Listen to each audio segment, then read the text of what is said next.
सेन कार्यकारी अध्यक्ष और हमारे चेयरमैन विजेंद्र प्रसाद जी और जोशी साहब या जोशी जी, जिन्हें बहुत समय पहले से हमारी मुलाकात होती रही, मेरे साथ मेरे दोनों सदस्य सुभाष पारधी जी और अंजू वाला जी, सूरजभान कटारिया जी कार्यकारी अध्यक्ष, अशोक जी, चले, और हमारे क्या नाम प्रमोद जी, प्रबुद्ध कुमार जी, और सामने बैठे सभी भाइयों और बहनों, सभी को प्यार भरी जय भीम। वैसे तो मैं ना तो मेरी आवाज़ अशोक जी जैसे कार्यकारी अध्यक्ष जी जैसी होगी, ना ही ऊर्जा चौधरी साहब जैसी होगी, और ना ही जोश मेरा जोशी जैसा होगा, मगर फिर भी जो ताकत है आप सबके माध्यम से मिली है, उसका पूर्वपयोग जरूर करूँगा। पुरजोर जितना भी उपयोग होता है वो करूँगा भी, करते भी। आज संविधान दिवस के एक दिन पूर्व हम कार्यक्रम रख रहे हैं, क्योंकि कल भी बहुत सारी जगह पे कार्यक्रम है। तो जब ये कार्यक्रम की रूपरेखा बन रही थी तो मैंने कहा 26 के तो ऑलरेडी मेरे पास कार्यक्रम है, तो क्यों ना हम एक दिन पहले भी कर सकते हैं, क्योंकि हमें तो संविधान का सम्मान करना है, और संविधान के माध्यम से हमें डॉक्टर बाबा साहब अम्बेडकर जी ने हमें एक इंसानों की लाइन में खड़ा किया। इससे पहले हम दिखने में इंसान थे, मगर व्यवहारिक रूप से हम जानवरों से भी बदतर थे, ये हम सब जानते हैं। और मैं तो ये भी कहता हूँ कि मेरा सबसे बड़ा कोई भगवान है वो डॉक्टर अम्बेडकर ही, क्योंकि बाकी सब मेरे लिए बाद में आते हैं। सबसे पहला जिसकी बदौलत हम सब हैं वही है, और इसलिए उनका ये दिवस, उनके जिस दिन हमें अधिकारों का ये मिलने के लिए संविधान दिवस, हम जिस दिन पार्लियामेंट में संविधान को पेश किया गया 26 नवंबर 1949 में, और उसको राष्ट्रपति जी के साइन 26 जनवरी 1950 में हुए। और इसलिए गणतंत्र दिवस भी जो है वो मेरा ख्याल बाकियों के लिए तो गणतंत्र दिवस है, क्योंकि उस दिन संविधान लागू हुआ था, और संविधान के साथ हम इंसान बनने के लिए लागू हुए थे। हमारे लिए तो इंसान दिवस है। बहुत बड़ी हमारे पे जिम्मेवारी भी है, और उस जिम्मेवारी को हम बाखूबी निभा रहे हैं आपके फेडरेशन के साथ। जितने भी, क्योंकि बहुत सारी मीटिंगें आपके ऑफिस में भी, केपी साहब के माध्यम से भी, बड़ी बड़ी सभाओं में भी जाने का मौका मिला। और जहाँ तक ये कहें कि भी अभी अशोक जी बता रहे थे कि बाबा साहब ने कहा था कि संविधान चाहे जितना मर्जी अच्छा हो, डॉक्टर बाबा साहब अम्बेडकर ने पार्लियामेंट में कहा था, और चाहे जितना मर्जी अच्छा हो, अगर उसको लागू करने वाले लोग अच्छे नहीं हैं, उनकी मानसिकता ठीक नहीं है, तो अच्छे से अच्छा संविधान भी वो बुरा साबित हो जाएगा। और अगर अच्छे मानसिकता के लोग उसको शामिल करेंगे तो वो बुरे से बुरा संविधान भी एक अच्छा देश के लिए साबित होता है। और आज हमें दोनों तरह के रूप देखने को मिलते हैं। अच्छा इस्तेमाल करने वाले लोगों का भी दिखाई देता है, और बुरी मानसिकता वालों को भी। और अच्छी मानसिकता वालों को तो हमारे पास आना नहीं पड़ता, बुरी मानसिकता को देखते हुए हमारे पास बहुत सारे केस हैं। और इसीलिए जो पब्लिक सेक्टर में लोगों की मानसिकता तो अलग होगी, मगर जब सरकारी कार्यालयों में भी मानसिकता ही नहीं काम करेगी तो फिर वो अलग तरह की प्रॉब्लम है। अब ये कह सकते हैं कि किसी की झगड़ा केपी से हो गया, चौधरी से हो गया, जोशी जी से हो गया, ए से हो गया, बी से हो गया, किसी में आप से हो गया, तो ये कहेंगे कि दो व्यक्तियों के बीच में कोई झगड़ा हुआ है, वो मानसिकता उनकी कमजोर हो सकती। मगर एक कोई सरकारी अदारा भी ऐसा करे तो फिर बहुत बड़ी चिंता का विषय। और मुझे कमीशन में काम करते हुए ऐसे बहुत सारी घटनाएं सामने आई, और शायद मैं पहले कमीशन में आने के से पहले कहीं ऐसा समझता था कि जितना हम शोर मचाते हैं शायद उतना नहीं है, मगर कमीशन में आके ये पता चला कि जितना हम शोर मचाते हैं कि अन्याय हो रहा है वो तो कुछ भी नहीं है। हमारी जो कहने का जो अंदाज है बहुत हल्का है।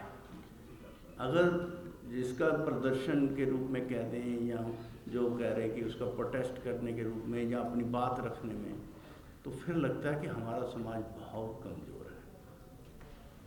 मुझे अभी बता रहे थे, आपको जिक्र किया कि बैंकों का मैंने रिव्यू किया, लगभग 6 बैंकों का मतलब 50% हो गया। 12 नेशनलाइज्ड बैंक हैं और उसमें से 6 बैंकों का रिव्यू किया, बाकी को भी जल्द हम नेक्स्ट डेट दे रहे हैं। मगर वहाँ जाके भी पता चला कि सरकार की स्कीमें जो आपके लिए बनती हैं उनको इम्प्लीमेंट कैसे होता है। मैं किसी एक बैंक की बात नहीं कर रहा, अभी तक जो 6 की, मैं 6 की बात कर रहा हूँ। अब जितनी योजनाएं बनी हैं उसमें मैंने देखा, एक क्वेश्चन हम देखते हैं कि मैनुअल स्क्वेंजर के लिए रिहैबिलिटेशन की गवर्नमेंट की योजनाएं क्या करते हैं,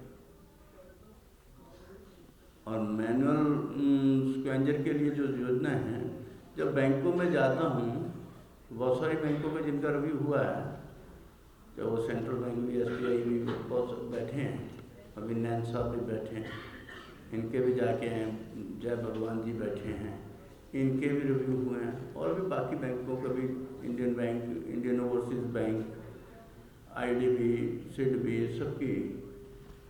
सबके रिव्यू हुए हैं, लगभग 6 बैंकों के हुए। मगर जब उनसे पूछा कि मैनुअल स्क्वेंजर का डाटा पूछा तो उन्होंने बड़े हैरानी से बताऊंगा मैं आपको कि ये कहा कि हमने किसी बैंक का, ज़्यादा कम तो था, मगर मैं एग्जाम्पल के तौर पे बता दूं कि स्थिति क्या थी, कि अगर किसी ने कहा कि हमने 1000 व्यक्तियों को रिहैबिलिटेट किया, और मैनुअल स्क्वेंजर उसको बोलते हैं जो सर पे मैला उठाते हैं, और जब उनको पूछा कि 1000 में से SC का सवाल भी था कि बीच में SC कितने हैं, तो SC आ गए। एग्जाम्पल के तौर पे बता दूँ, एग्जैक्ट डाटा नहीं, क्योंकि सभी बैंकों का अलग अलग था, मैं सिर्फ कार्यशैली के ऊपर बता रहा। तो उसमें आया कि 400 व्यक्तियों का। अब मैनुअल स्क्वेंजर जो हैं, हाथ सर पे मैला उठाने वाले सभी SC हैं, और मोस्टली तो वाल्मीकि समाज से हैं, और बाकी भी होंगे, थोड़े बहुत SC हुए। तो मैंने कहा यार ये तो 40% बना, तो ये 60% कौन है? 60% जो सर पे मैला उठाने वाले कौन हैं? ये तो सारे SC होने चाहिए थे। तो उन्होंने कहा नहीं, इसमें ST भी हैं, SC भी हैं, OBC भी हैं। SC तो 40% थे, और बाकी जो है, मैंने कहा भी चलिए बता दीजिए कि ST कितने हैं। जब बैंकों से डाटा मांगा तो अलग अलग बैंकों का अलग अलग था, तो मोस्टली जो आया था 4 से 5% तक ST है। मैंने कहा भी अगर 1000 आदमी हैं तो उसमें से अगर 10% मैं लगा दूँ, आप 4% या 5% कह रहे हैं, तो मैं 10% ही लगाता हूँ। ये 400 में से वो जमा करके 100 और जोड़ लो, 500 हो गया।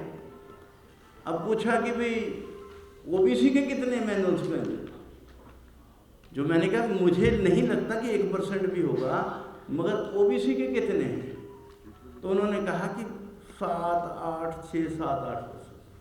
तो मैंने कहा इसका भी अगर 10% जोड़ लो, 100 और जोड़ लो, 600 हो गया, और बाकी, तो बाकी का कौन है? वो तो जनरल कैटेगरी है। तो मैंने कहा मुझे एक व्यक्ति दिखा दो जो जनरल कैटेगरी का मैनुअल स्पंजिंग का काम है, सर पे मैला उठाने का, और अभी तक मुझे किसी भी बैंक ने उसका जवाब नहीं दिया। और दूसरी जो थी, आपके याद होगा कि रूरल लाइवलीहुड भारत सरकार की योजना है, और जो ग्रामीण है और एक अर्बन है। ग्रामीण में शर्त ये है कि ग्रामीण में 50% जिनका वो उनको बेनिफिशियरी को 50% SC होने चाहिए, और किसी भी बैंक ने 10-20% से ज़्यादा SC नहीं मिले उनको, जबकि 50% होना चाहिए। और दूसरा, अर्बन में थोड़ा सा लॉजिक ये है कि जितनी उसकी पॉपुलेशन है उसी हिसाब से उसको बेनिफिशियरी को लोन या उनको रिहेबिलिटेट करने के लिए आगे बढ़ना चाहिए। मगर वहाँ पर भी 4%, 7%, 8%, 10% से ज़्यादा नहीं। और भी बहुत सारी योजनाएं थी, और साथ में आपके एम्प्लॉइज़ के ऊपर बिना मतलब के जो केस भी डालें, और भी बहुत सारी चीज़ें थी, उन सब की भी समीक्षा की तो बहुत सारी अनियमितताएं थी, बहुत सारी अनियमितताएं। ऐसा कि ये तो आम बात हो गई कि जनरल कैटेगरी का जो जूनियर है वो प्रमोट हो गया, जो SC का बहुत सीनियर था वो मान लो डिमोट भी हो गया, तो नहीं, डिमोट नहीं हुआ तो वो जूनियर बन गया, अपने जूनियर उसका सीनियर हो गया, और सीनियर जो था वो जूनियर हो गया। ये सभी पे। अब यहाँ पर तो कुछ चीज़ों के ऑर्डर तो कोर्ट करती है, बहुत सारी जगह पर जो कोर्ट का अधिकार था वो भी बैंकों में इस्तेमाल किया। बहुत सारे SCओं का अगर कोई हनन करना है तो कोई ना कोई फेक सर्टिफिकेट उसका कंप्लेंट डाल दो। एग्जाम्पल के यही डाल दो कि ये SC नहीं है। अगर वो SC नहीं है, वो SC है या नहीं है, ये हम भी कहेंगे कि भी इसकी इंक्वायरी होनी चाहिए, जांच होनी चाहिए कि क्यों नहीं है SC। SC है तो नॉन SC है तो ये SC पे क्यों आ गया, इसके ऊपर FIR होनी चाहिए, कार्रवाई होनी चाहिए। तो ये तो जानकारी सभी चाहेंगे, मगर ये तो कह नहीं सकते कि बैंक में जो एम्प्लॉय रिटायर होने वाला था उससे साल पहले की कंप्लेंट डली हुई है, और उसके 7 साल बाद भी जब मैंने रिकॉर्ड पूछा ये क्या है, ये कितने केस हैं, 15-20 किसी एग्जाम्पल के तौर पे दे दिए, तो उसमें से 5-7 का फैसले के लिए उन्होंने जिला अध्यक्ष, वो डिप्टी कमिश्नर या जो भी स्क्रूटनी कमेटी होती है उनको भेजा होता है, और 8-9 केस बैंक ने अपने पास रखे हुए हैं, और उसके ऊपर कोई निर्णय नहीं है, और उस व्यक्ति के सारे ड्यूज जो हैं वो स्टॉप कर रखे हैं। मेरा जितने बैठे हैं सभी, नैन साहब तो इसके ज़्यादा बड़े गवाह होंगे कि उसमें 7 साल से केस पेंडिंग, अपनी फाइल कहाँ है पता नहीं, और व्यक्ति को कोई बेनिफिट नहीं, और व्यक्ति वो जिसने अपनी सर्विस के दौरान SC/ST वेलफेयर एसोसिएशन में अच्छी सेवाएं निभाई हैं, ऐसे व्यक्ति। तो हमने उनके पूछा भी तुम्हारे ऊपर क्यों ना हम कार्रवाई कर दें, आपके पास क्या अधिकार है कि फाइल 7 साल 8 साल से रोक के बैठे हो, ये तो काम कोर्ट का है या डिस्ट्रिक्ट स्क्रूटनी कमेटी का है, उसके पास संवैधानिक अधिकार है, तो आप क्यों रख के बैठे। तो फिर थोड़ा सा वो कम पे हल्ला किया, और मैंने जब पूछा कि आपकी कितनी ब्रांचें हैं, हर बैंक की अलग अलग ब्रांचें हैं, 21,000 तो SBI की हैं, इनके भी था कि 4-5 हज़ार बैंक ब्रांच थी, और भी सभी बैंकों में, किसी एक इन 2 बैंकों की बात नहीं कर रहा हूँ, सभी बैंकों में ऐसे ही था। जितनी ब्रांचें हैं, तो मैंने कहा वहाँ पर सफाई कर्मचारी कितने हैं, क्योंकि सफाई कर्मचारी तो कौन लगेगा, वो तो हमारे समाज के लोग लगेंगे, अंडरस्टूड है। तो उनमें से सभी का डाटा जो लिया, पहली बात तो अगर किसी के 4000 बैंक हैं, ब्रांचेस हैं, तो एम्प्लॉय निकले 300-400 से ज़्यादा नहीं। 21,000 हैं तो 7-8 हज़ार है। तो ये भी पूछा कि ये क्या आपने ये काम कॉन्ट्रैक्ट पे करा रहे हैं? तो आधे ने कहा कि हम कुछ ब्रांचों में कॉन्ट्रैक्ट पे भी हैं। तो मैंने कहा चलिए कॉन्ट्रैक्ट वाली भी हो सकती हैं, मगर ग्रामीण क्षेत्र में तो कॉन्ट्रैक्ट वाला आदमी नहीं जाएगा ना। 1-2 छोटी ब्रांच में 1-2 आदमी के लिए कोई बहुत बड़ा कॉन्ट्रैक्टर जलंधर से तो मानो शहर से जाके भेजने से रहा, तो वहाँ कैसे करते? तो उनके पास भी कोई जवाब नहीं था। तो बीच में गुसर होने शुरू हो गई। तो बाद में कहा कि नहीं जी, वो ऐसा है कि वहाँ पे डेली वो कुछ मैनेजर अपने लेवल पे कर देते हैं। तो मैनेजर भी क्या करते हैं? मैंने कहा आपके पास उनकी बिलिंग तो आती होगी कि कितनी सैलरी देते हो। तो ये भी आया कि जो सैलरी देते हैं वो 100 रुपया दिहाड़ी या 150 रुपया दिहाड़ी, मैक्सिमम 200 मैक्सिमम होगी। और वो व्यक्ति जिसका कोई रिकॉर्ड नहीं है, सुबह बैंक खुलने से पहले आता है, सफाई करता है, और शाम को बैंक बंद होने के बाद जब उसका लास्ट लॉक लगाते हैं तब जाता है। अगर मैनेजर भी कहीं बैठा है तो तब तक बैठा है, और सबसे ज़्यादा काम वो करता है और सबसे कम सैलरी वो लेता है। और ये तो मानव अधिकारों का भी, क्योंकि आप तो कलेक्टर रेट भी नहीं दे रहे हो, और कौन नहीं दे रहा? सरकार के अदारे हैं ये, और उनकी जेब में से नहीं जाने, वहाँ पर भी है। और इस सबसे बड़ी चिंता का जो विषय है, उसमें से आप सब मेरा ख्याल कोई ना कोई भुक्तभोगी होंगे, क्योंकि इन चीज़ों को देखने वाला कौन है? इन चीज़ों को देखने वाला वो हमारे समाज के कुछ लोग लगाए होते हैं, क्योंकि रिजर्वेशन सेल होता है। रिजर्वेशन सेल कई बैंकों में तो है ही नहीं, और कई बैंकों में लाइजन ऑफिसर और रिजर्वेशन सेल एक ही है, उसका मतलब भी नहीं किसी को पता। और ऐसी भी बैंकें हैं जिसमें लाइजन ऑफिसर को भी कुछ नहीं पता। और लाइजन ऑफिसर तो ऐसे हैं कि यानी अगर हम उनको कुछ कहें तो फिर कहना देखिए जी एससी कमीशन तो एससीओ को प्रताड़ित कर रहा है। मगर हमने दाव जो है वो उनके लिए, जिनके लिए रखा है, उस मंतव्य के लिए तो कुछ है ही नहीं। और कई जगह जब हमारे पास केस आते हैं, मैं हर डिपार्टमेंट को जिसको बुलाता हूँ सबसे ये कहता है कि अपना लाइजन ऑफिसर को लेके आना। और जब उनसे पूछते हैं तो उनको पता ही नहीं होता कि क्या हुआ है, और ये पूछते हैं कि कभी आपने इस केस को सुना? नहीं। और ऐसी भी बैंकें जिसमें बैंकों की मीटिंग हुए बहुत सारा, इसमें कुछ कहीं ना कहीं गलतियां हमारी भी रही होंगी, क्योंकि मैं तो 1-2 बैंक तो ऐसे थे जिन्होंने जब से स्थापित हुई कोई रिव्यू करने ही नहीं गया। 1-2 ऐसी भी थी जिनमें 10 साल से ऊपर ही समय है, किसी का 10 साल से कम नहीं है, कि रिव्यू करने नहीं गए।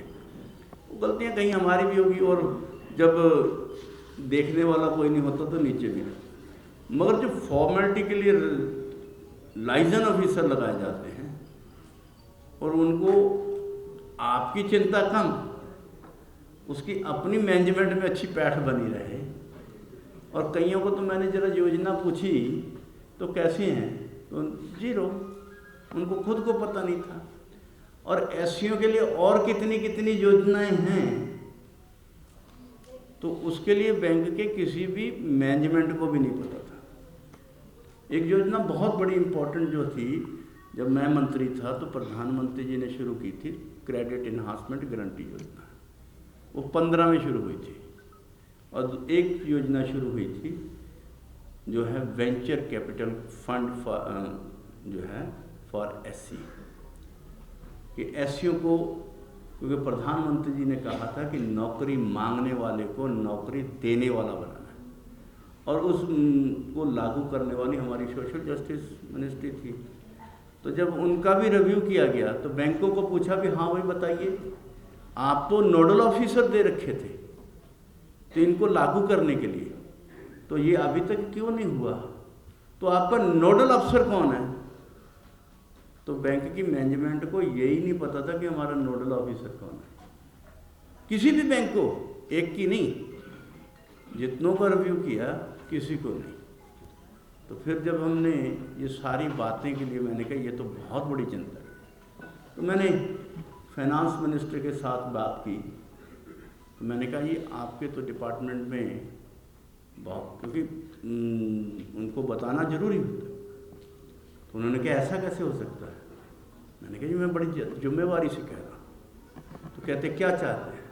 मैंने कहा जी विभाग की तरफ से आपकी मॉनिटरिंग होनी चाहिए। कहती ये अधिकारियों को क्यों करना है? उन्होंने बड़ा दिल किया, मैं करती हूँ इसका।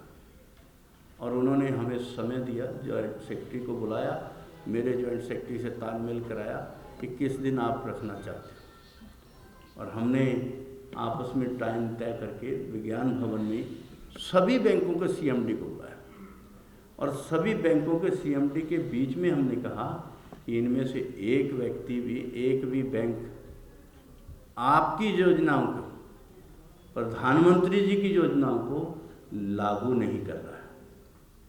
और जब वित्त मंत्री ने उन सबसे पूछा कि सांपला जी एक ब्लेम, एक तरीके से इतनी बड़ी बात कह रहे हैं, आपके यहाँ पर स्वच्छ भारत का काम कैसे चलता है?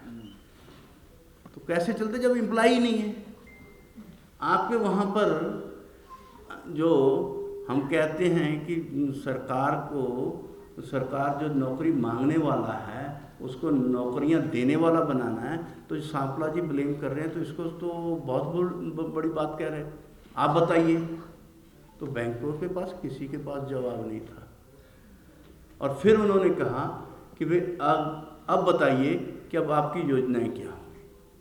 तो वो जैसे फॉर्मेलिटी होती है, हम ये करेंगे वो करेंगे। तो उन्होंने कहा नहीं, वित्त मंत्री ने हमारी कमीशन की जॉइंट मीटिंग जो हुई उसमें खुद कहा कि सभी बैंकें अपना बैकलॉग भी देंगी, सभी बैंकें अपने स्वच्छता को भी ठीक करेंगी, और 31 दिसंबर तक उनको सभी जो पोस्टें बैकलॉग है उसको फुलफिल करने के लिए हमें 31 अक्टूबर तक आप डाटा देंगे, और 31 दिसंबर तक हमें ये बताएंगे कि इसको फुलफिल कब कब करना है। और ये सब योजनाएं जो है बनाने के लिए वित्त मंत्री ने कहा। और मेरा ख्याल ये इतिहास में पहली बार है कि कभी भी किसी भी चेयरमैन ने किसी केंद्रीय सरकार के किसी वित्त मंत्री को कहा हो कि ये अनियमितताएं हैं। और ये उन्होंने ये भी यहाँ तक नहीं कि भी इसको छुपा के रखा, उन्होंने प्रेस कॉन्फ्रेंस किया कि ऐसे करके बताया, और हमने ये कहा, और ये भी उन्होंने अनाउंस किया। हमने भी प्रेस कॉन्फ्रेंस की, उन्होंने भी किया, और वित्त मंत्री ने कहा कि भी ये हम कार्य करेंगे और बैकलॉग को फुलफिल करेंगे। यानी वो तब कहा जब हमने उसको प्रूव किया कि अनियमितताएं नहीं। और इस तरह के बहुत सारे, ऐसा कोई विभाग नहीं है रोस्टर किसी में कंप्लीट नहीं होता, बड़े लगे। तो हमने उनके लिए ये कहा कि किसी के पास एक्सपीरियंस ही नहीं है, हमारे लाइसेंस अफसर को पता नहीं है, रिजर्व सेल को होता ही नहीं है। तो फिर हमने डीओपीटी से पैनल मांगा है कि हमें 5 लोगों का एक्सपर्ट जो हैं वो बताइए, और जो कहता है कि हमने रोस्टर बनाना हमारा जल्दी बनाएंगे, हम कहते हैं इनमें से 5 लोगों में से एक आदमी चूज़ कीजिए और वो बताइए जो आपका रोस्टर को ठीक करे। मगर ये कहूँ कि मैं इतने में मैंने काम कर दिया, काम बहुत बड़े हैं, और जो है अकेले के बस में नहीं। आज जो संविधान लिखकर उसको लागू करवाया डॉक्टर अम्बेडकर जी के, वो भी अकेले के बस का नहीं था, क्योंकि लॉबी बहुत बड़ी थी जो रोकने वाली थी। मगर ये तो उनकी हिम्मत थी कि उन्होंने किस तरह से लोगों को लॉबिंग करके बनाया, क्योंकि डॉक्टर अम्बेडकर अकेले सीधा रख देते तो शायद ना होता, मगर उसके लिए उन्होंने लॉबी तैयार की कि जो उस काम को सिरे चढ़ा सके। और इसलिए अभी हमें भी ऐसी एक लॉबी तैयार करनी होगी कि जिसे इन सब को कार्य करने के लिए सभी के ऊपर प्रयास करें। क्योंकि केपी चौधरी साहब तो नेता है, तो मेरे पास तो अभी जिम्मेवारी, जब मैं नहीं था तब मेरे पास नेता की जिम्मेवारी थी, अभी तो मैं संवैधानिक पद पे हैं, इसलिए मैं धरना प्रदर्शन की इनको नहीं कह सकता, मगर आप करें तो मैं आपको रोक भी नहीं सकता। मैं उसको रिकमेंड तो नहीं करता, मगर अधिकार डॉक्टर बाबा साहब ने, अम्बेडकर ने भी कहा है, सब अधिकार कोई देता नहीं है। हाँ, क्या करने पड़ते हैं? तो रोकता है आपको कोई, तो रोते क्यों हो? अरे समझ रोकने नहीं, समझ में आ गई, ताली बजाओ, ताली बजाओ। क्योंकि कुछ चीज़ें मैं अपने उस हिसाब से कहूँगा, मर्यादाओं के बीच में ही रहूँगा, मगर आपके अधिकार तो आपके पास है, लेने का अधिकार भी आपके पास है, और डॉक्टर अम्बेडकर ने तो रास्ता भी दिखाया है, तो इसलिए उस रास्ते पे चल के आप कर सकते हैं। और जब तक हम सरकार में भी रहें, मान लीजिए मोदी जी ने जितनी भी योजनाएं बनाई, उसके साथ बहुत सारी चीज़ें हैं, क्योंकि जहाँ तक तो कार्यान्वित करने के लिए किसी दूसरे डिपार्टमेंट को भेज दिया, वो तो बीच में बहुत सारी, क्योंकि अम्बेडकर जी का वो कथन कि जिसको लागू करने वाले की मानसिकता पे भी है, तो ये जरूर हमारे पास समस्या है। मगर जैसे ही उन्होंने कुछ चीज़ें कहा कि भाई हम डॉक्टर बाबा साहब अम्बेडकर जी के जीवन के साथ जुड़ी हुई सभी चीज़ों को एक भव्य स्वरूप देंगे, और उन्होंने पंच तीर्थ का नाम देके उनकी जन्मस्थली, उनकी शिक्षा स्थली नाम दिया, वो जो इंग्लैंड में प्रॉपर्टी ली है उसको शिक्षा स्थली दी है, जहाँ उन्होंने दीक्षा ली उसको दीक्षा स्थली दी है, जहाँ 26 अलीपुर रोड पे उनको जो है उसका नाम महापरिनिर्वाण स्थली का है, और जहाँ उनको अंतिम संस्कार हुआ चैत्य भूमि, उन सभी को तीर्थों के रूप में विकसित किया, और उन्होंने सभी को आह्वान किया कि इनको सिर्फ स्मारक न समझें, ये हमारे लिए तीर्थ स्थान है, क्योंकि इनसे जब जाते हैं तो तीर्थ स्थान में तो आप सिर्फ माथा टेक के आते हैं, इसमें जब जाओगे तो आप इतिहास में भी जाओगे, उस संघर्ष को भी देखोगे जो डॉक्टर बाबा साहब अम्बेडकर जी ने किया, और उसके साथ जब वहाँ जाओगे तो आपके मन में भी कहीं ना कहीं अपने को आगे बढ़ाना है, ऐसा काम करना होगा। तो काम हाँ, मगर मैं फिर कहूँगा कि काम अकेले के लिए बहुत मुश्किल होता है, और उसके लिए मिलकर काम भी करना होता है, लॉबिंग भी करनी है, तो उसके लिए सबको आगे होना। बहुत सारे लोग करते हैं कि सरकार ये नहीं करती, वो नहीं करती, हमें अधिकार नहीं देती, और थोड़ा बहुत जहाँ जाते हैं वो अपना एक ये कह दो कि अपना एक रटा रटाया बयान जो सभी जगह पे आता है वो देते जरूर है। और मैं भी कहता हूँ कि देखिए, आपको आगे बढ़ना है तो आपको अम्बेडकर को फॉलो करना पड़ेगा, और अम्बेडकर को फॉलो करने का मतलब एक अकेला व्यक्ति अपना कर्तव्य समझते हुए वो डट गया,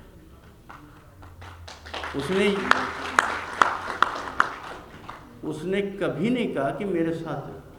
और मेरी तो जो डॉक्टर अम्बेडकर के प्रति सबसे ज़्यादा श्रद्धा है इसी के लिए है, मैंने तो उसको ही अपना मार्ग जो है आगे उनका जो उस योजना को अपने लिए प्रेरणा स्रोत बनाया है कि जब तक डॉक्टर अम्बेडकर जी जिंदा रहे। आप सब कहते होंगे कि उन्होंने संविधान बनाया, उन्होंने ये किया वो किया हमारे लिए, मगर उनके जीवन से प्रेरणा क्या ली? मैंने जो लिए मैं तो उसी की बात करूँ, बाकियों के अलग अलग थॉट हैं, मगर मैंने कहा कि जब तक वो जिंदा रहे वो इस देश के लिए काम किया। उन्होंने सिर्फ समाज के लिए काम नहीं किया, ये रिजर्व बैंक तो डॉक्टर बाबा साहब अम्बेडकर के आइडियल से बनी है। नेशनल ग्रिड होना चाहिए, ये जो है डॉक्टर अम्बेडकर का कहा, सिंचाई के साधन होने चाहिए ताकि वो डॉक्टर अम्बेडकर जी के तभी डैम बने। नेशनल ग्रिड होना चाहिए, ये भी उनकी सोच थी। अगर डैम बन जाते तो मगर वो अपने अपने स्टेट में रह जाते, ऐसा नहीं, वो नेशनल ग्रिड के माध्यम से आना चाहिए। तो ऐसी सोच जो बनाने वाले, देश के लिए काम करने वाले, देश की अर्थव्यवस्था पे काम करने वाले डॉक्टर अम्बेडकर, और इस समाज को इंसानी रूप देने का काम करने वाले वो भी डॉक्टर अम्बेडकर थे। और इसके साथ साथ मैं ये कहूँगा कि जब तक जीवित रहे वो देश के लिए, समाज के लिए काम करते रहे। और दूसरा नेगेटिव साइड भी दिखाई देती है, वो जब तक जिंदा रहे ना देश ने उनका सम्मान किया न समाज ने सम्मान किया। क्योंकि अगर वो चुनाव में खड़े हुए तो उनको तो निर्विरोध जाना चाहिए था। देश को जिस बात कहनी चाहिए थी कि इस व्यक्ति ने देश को संभाला है, इसको निर्विरोध पार्लियामेंट में भेजो, मगर वो 2 बार चुनाव लड़े, दोनों बार बुरी तरह हारे।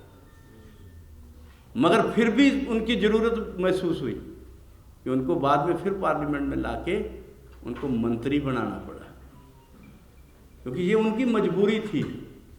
जब उनसे संभला नहीं तब मजबूरी थी, मगर उसको जो सम्मान मिलना चाहिए था, सम्मान तो निर्विरोध जाना चाहिए था उनको, नहीं गए।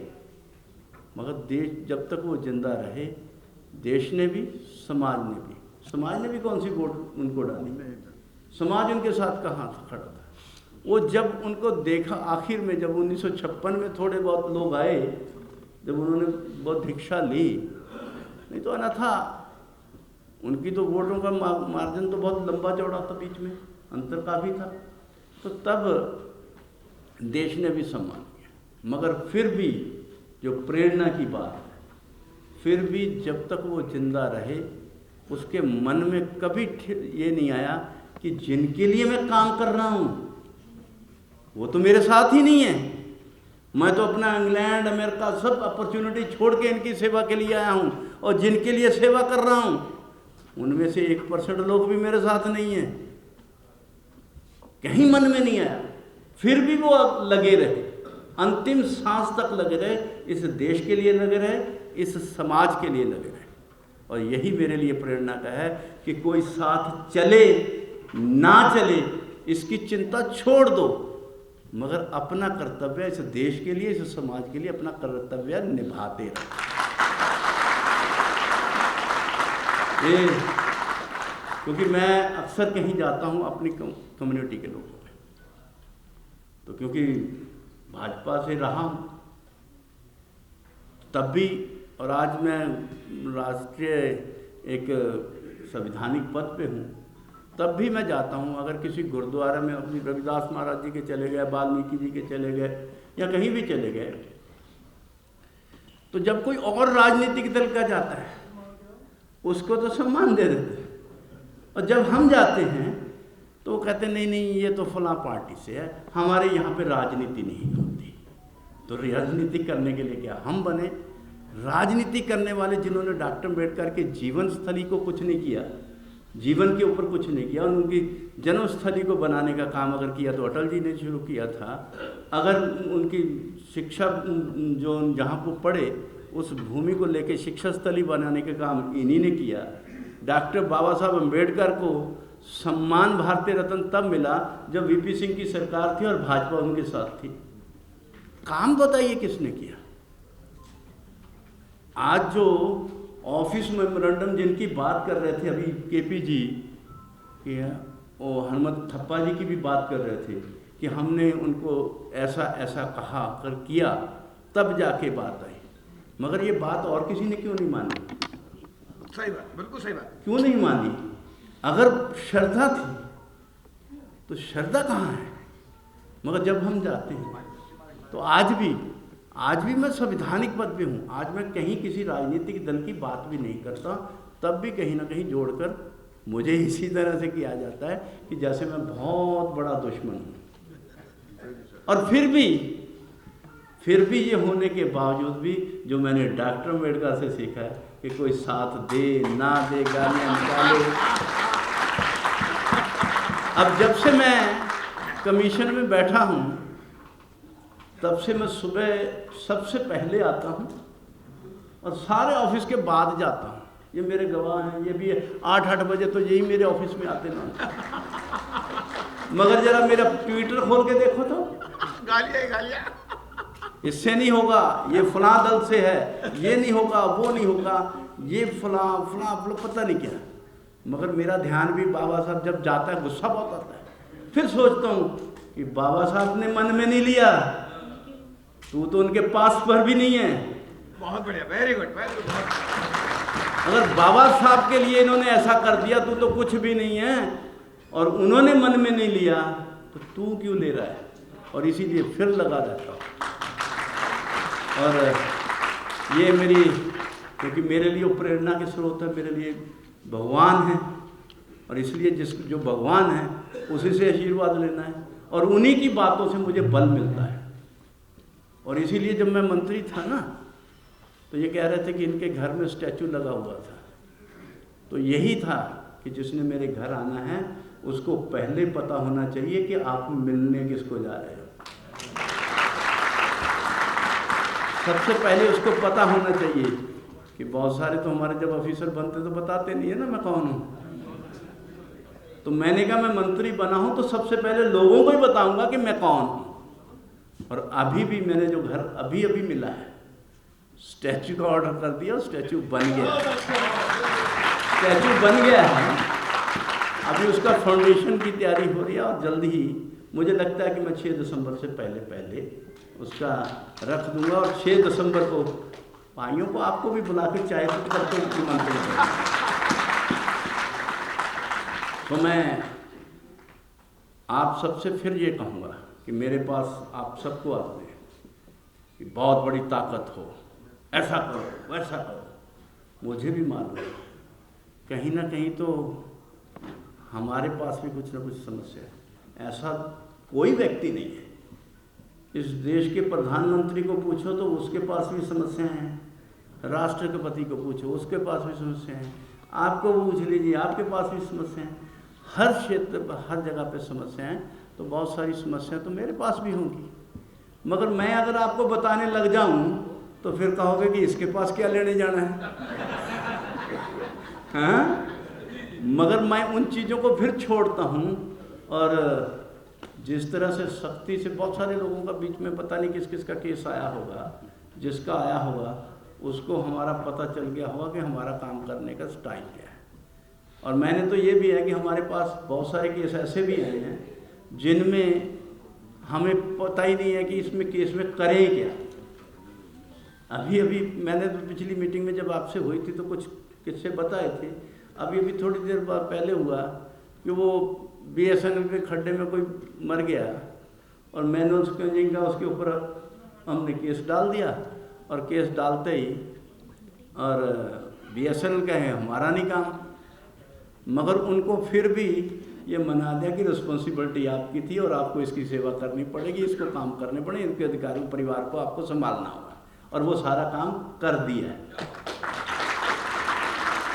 तो मेरा हर समय ज़्यादा हो गया क्योंकि सभी ने जाना, अगली मीटिंग पे भी हम सभी ने जाना है।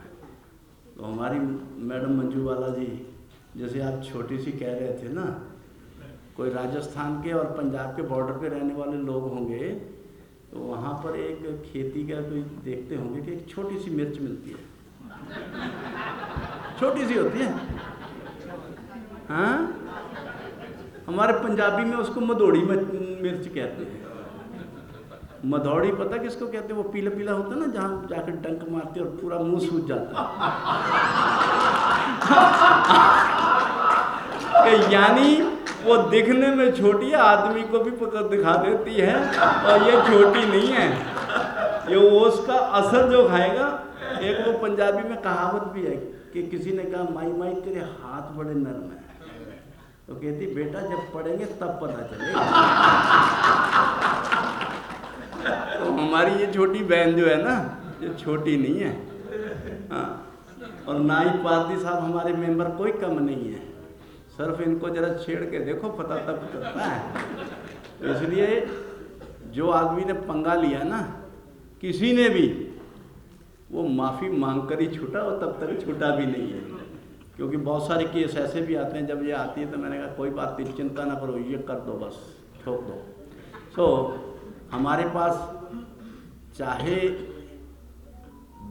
आप, कई बार लोग कहते हैं ना कि बिना दांत का शेर, मगर जरूरी नहीं है कि हर चीज़ के लिए दांत ही को बोने पड़े। शेर का तो नाम सुन के आदों के सांस और वो सारे काम भी हैं, मगर कई दूर से भी ऐसा वो रेज आती है ना, तो आदमी चित्त हो जाता है जब आंखों में आंखें डाल के देखी जाए। तो इसलिए हमारा कमीशन वो काम भी कर रहा है, और रिकमेंडरी होने के बावजूद भी हमारा सक्सेस रेट 90% है। जोरदार तालियां, जोरदार तालियां। तो मैं फिर इसीलिए एक क्षमा मांगते हुए समय पे अपनी बात ख़त्म जरूर करता हूँ, क्योंकि जब ऐसे मामले में बोलते हैं तो ये भावनात्मक, जैसे इन्होंने मुझसे 2 मिनट लिए तो 10 मिनट में बोले, ऐसे भावनात्मक हमारे बीच में से भी निकलते हैं। सो इतना ही है कि मैं अक्सर वो कहता जरूर हूँ कि शेर बनो। डॉक्टर अम्बेडकर ने क्या है कि शेर बनो, क्योंकि बलि भेड़ बकरियों की दी जाती है, शेरों की नहीं। ये डॉक्टर अम्बेडकर ने कहा। और हमारे समाज के शेर कौन है? बिजनेसमैन तो है नहीं, भूमि हमारे पास नहीं है। हमारे समाज के बीच में तो आप ही नौकरी पेशा लोग हैं जो हमारे समाज को आगे का रास्ता दिखा रहे हैं। तो हमारे लिए शेर तो आप ही है। मगर कहानी तो ये भी पढ़ी है कि शेर भी एक बार जंगल में फंस गया था। उसको ज़रूरत किसकी पड़ी थी? एक छोटे से चूहे की। तो इसलिए आप शेर बनो, आगे बढ़ो। कहीं भी कोई मुसीबत आती है, जंगल में शेर की भांति आप फंसते हो, तो विजय सांपला नाम का चूहा आप सबकी सेवा में